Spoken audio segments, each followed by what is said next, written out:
Welcome to the first part of the press conference after the BKT Eurocup game between ratiopharm and Buducnost VOLI Podgorica. In the end, Podgorica beats Ulm with 103-90. For the first part, I'm now here with Buducnost coach Andrej Zakelj. Coach, great win today. What are your thoughts about the game? Good evening. First, congratulations to the players for the last quarter, and the win. It was a must win for us, and with the game that we played, we didn't play good. We must be honest. We struggled. Then on the end we find 5 players who work together as one, and I think we won fairly. Like I said, very important game for us, very tough game. Ulm, I think, was also fighting for playoffs, and we expected this kind of game. And I'm very happy for the reaction last quarter, for the win.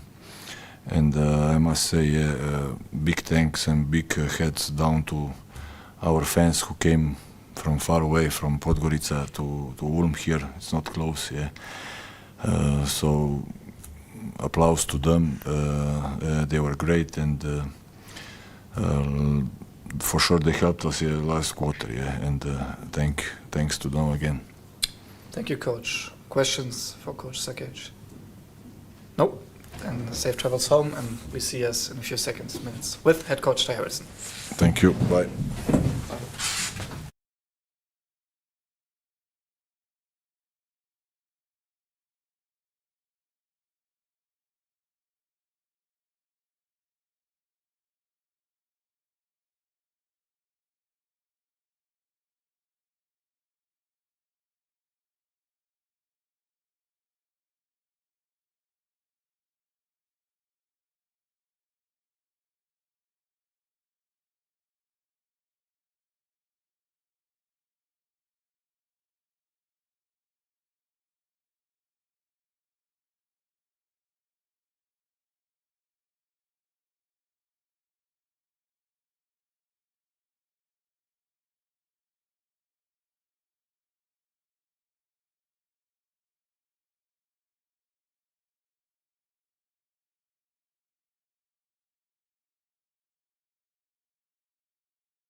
We're now back for the second part with head coach Harrelson, and I think in the end we couldn't continue like we did it in Munich on Sunday.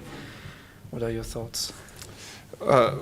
First of all, really disappointed with the final result, because I thought we had a great opportunity going in the third quarter. I think it was a great basketball game.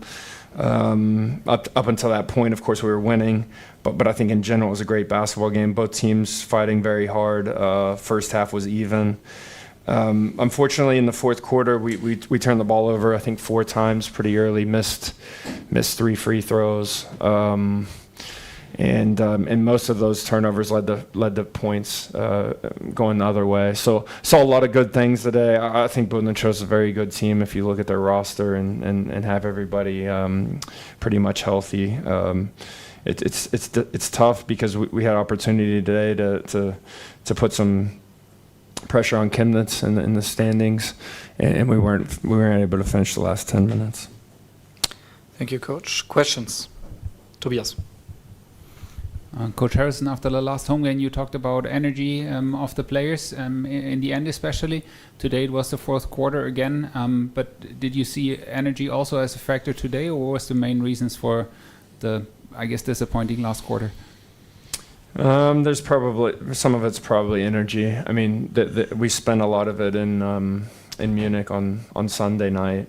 And to come back 2 days later and play the first half and even the third quarter at the pace that the game was, we probably ran out of gas a little bit. It's probably part of the missed free throws, the turnovers, and some of that's on me. Like I shortened the rotation a little bit to hopefully put some pressure on the opponent and try to give us our best chance to win, and maybe we just ran out of gas there. So if I can find a way to get a little bit deeper in our roster, having Nelson and Tommy back definitely helps. Got a couple minutes, it was good to have him back, but maybe have to reevaluate a little bit how I managed that earlier in the game, especially when we play back-to-back games. You mentioned Tommy Kleppers, who's now back after a long absence from the team. How far is he in his recovery? What can you expect from him short term? I mean, it's nice to have Tommy on the court. I think he was solid today when he was in there. We kind of have a certain amount of time he can play. It's, he's in one contact practice and now back in the game. So I'm thankful that he was willing to play, because it would be easy not to. Under the circumstances and try to wait, but he was willing to try to help the team today. So I think as he starts to get some rhythm and some more going, and his body starts to feel good, then you'll see more and more of him as we progress. I don't want to taunt you into saying something bad, but looking at the stats, Podgorica shot an impossible 48 free throws. I mean, some of that was stop the clock in the end, but still, how do you see that? I mean, that's probably more than what the average game has a total, and that's just what Podgorica shot today. Do I get? I don't know the fine. I also have no idea. Yeah, that's a big question. Okay, 8 of those free throws were in the last 2 minutes where we try to use a tactical foul and put a poor free. Well, they're not poor free throw shooters, but the first one maybe we put a poor free throw shooter on the line, and then after that you got to do something. You got to hope that they miss and we hit a 3, or you play 3-2 or whatever it might be. So some of those, let's say 8 of them probably, but I think they had 40 going into or close to 40 going into the fourth quarter. That's a lot of free throws. We tried to use some tactical ones, and they got the ball up in the air. The one that was reviewed, I've seen it. I got to disagree with the decision, if I'm honest. I think that was a foul on the floor, the first contact. But the refs go to the review, and that's what it's there for, and they still stick with that decision. There's not a lot we can do about it. But that's a pretty big discrepancy. 40, let's say 40 free throws to 17. It's 23 more. It's a home game for us. That's tough. We're physical. We foul, but I think it kind of went both ways. So, but I don't know. I mean, we need to look at the defense and why why we put him on the line so many times. No more questions. Thank you, coach. And we see us on Sunday against Trier. And Eurocup last game will be next week in Trento. Bye. Thanks.